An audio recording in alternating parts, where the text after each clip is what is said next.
أما بعد فأعوذ بالله من الشيطان الرجيم بسم الله الرحمن الرحيم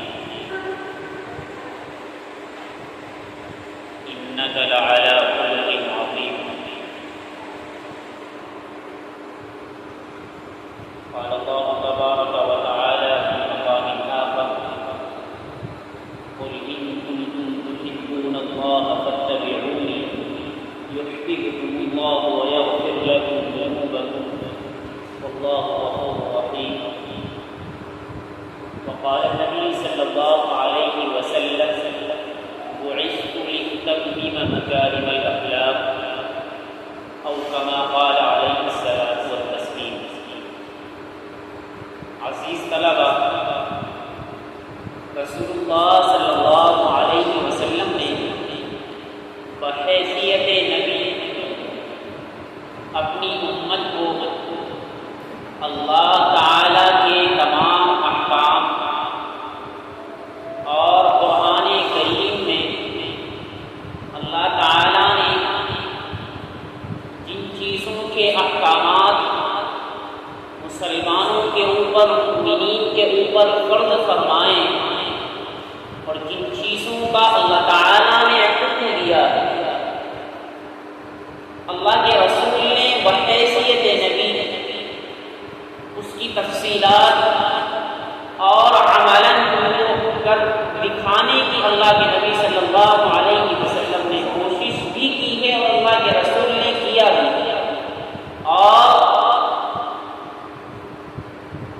مومنین کے لیے اللہ کے رسول صلی اللہ علیہ وسلم آئیڈیل بنے، نمونہ بنے. اور اللہ تعالیٰ نے قرآن کریم کے اندر جن چیزوں سے روکا اور اللہ کے رسول نے ان تمام چیزوں سے رک کر دکھلایا ہی نہیں، بلکہ اللہ کے رسول ان چیزوں کے قریب بھی نہیں گئے. اللہ تعالیٰ نے مسلمانوں کو، مومنین کو بہت سے احکامات عنایت فرمائے.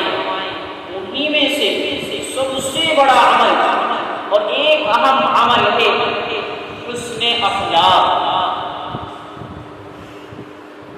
اللہ کے رسول کے بارے میں اللہ تعالی نے خود فرمایا انک لعلی خلق عظیم. بے شک آپ سے مراد آپ صلی اللہ علیہ وسلم، میرا اور آپ کا نبی، ہم غریبوں کے مقبوضات سید ابرار و اخیار محمد عربی مصطفیٰ صلی اللہ علیہ وسلم، ان کے بارے میں خود اللہ تعالیٰ فرماتا ہے، اپنے حبیب سے گویا ہے اور اللہ کہتا ہے کہ اے نبی جی انک لعلی خلق عظیم، بے شک آپ اخلاق کے بلند پیمانے پر. حسن اخلاق کیا چیز ہے؟ حسن اخلاق وہ جوہر ہے، وہ قیمتی ہنر ہے، وہ قیمتی تحفہ ہے. جس انسان کے پاس یہ ہنر ہوتا ہے، یہ تحفہ ہوتا ہے، جس کے اخلاق اچھے ہوتے ہیں، جس کی بول چال اچھی ہوتی ہے، جس کا رہن سہن اچھا ہوتا ہے، جس کے ملاقات کا طریقہ اچھا ہوتا ہے، انسان اس کے پاس بیٹھنا اچھا ہی نہیں سمجھتا بلکہ